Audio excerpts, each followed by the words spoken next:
Hi, it's Tammy Pally, aka The Crafty Princess, and this is video number 5 in my series on amigurumi success. Today I'm talking about yarn. What kind of yarn should you use for your amigurumis? So it kind of depends.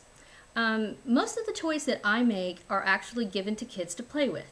So with that in mind, I tend to use acrylic. For example, here is a really nice yarn I've used. It's the ice cream yarn. This is in the I was going to say banana split, but no, it's the Spumani colorway. It's by Lion brand, and it is acrylic yarn, which means it's washable. And here's an example. This is the banana split colorway. This is what I was thinking of. So this is a little hippopotamus I made using acrylic yarn. And if you notice, it's striped, so he's got sort of whimsical look to him. All right. So acrylic yarn, if you're going to give a toy to a child, is, in my opinion, is the way to go.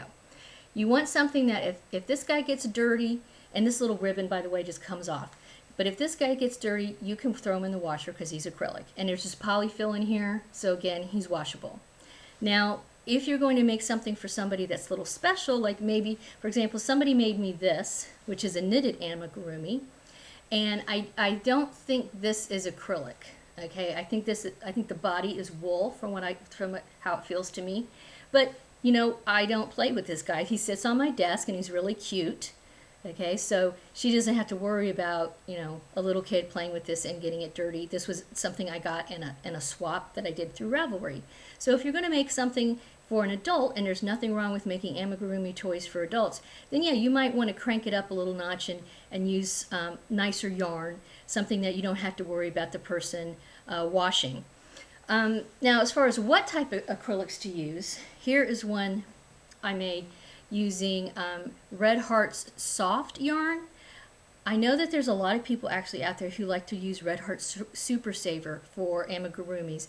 Nothing wrong with that. It's just I have a personal aversion to touching the stuff. I used it for many, many years, and I've just gotten to the point where I just can't stand to use it anymore, honestly. It doesn't feel good to me, but it is a really good yarn to use for something like a toy that's going to be played with a bunch, because it's like Teflon, man.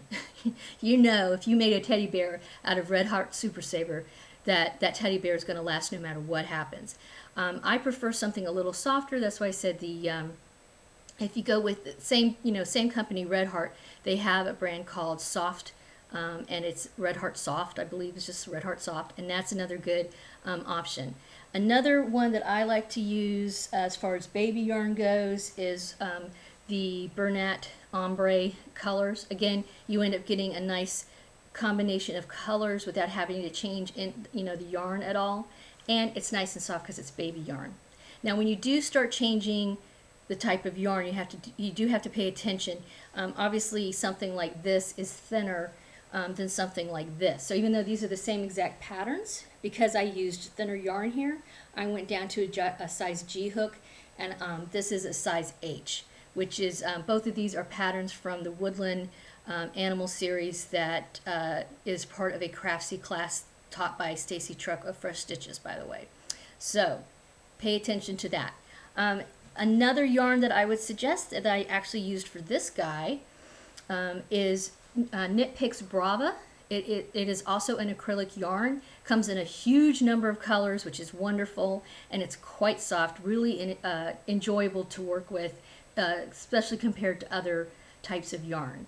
So yeah, so that's what you want to do, is double check who you're going to make this for. Is it going to be a toy that's actually going to be played with by little kids? My personal opinion is you want to make sure that it's something that is washable, so I recommend acrylic. If you want something that has color repeats, like this actually striped up for me. You see his little tail. So this actually automatically striped up for me, and I didn't have to change the colors at all. I didn't have to change the yarn.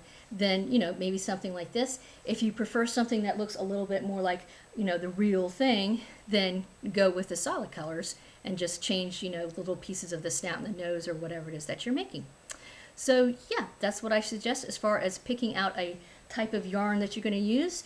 And I hope you've enjoyed this series. As usual, feel free to put any comments down and make sure you subscribe to my YouTube channel. Thanks.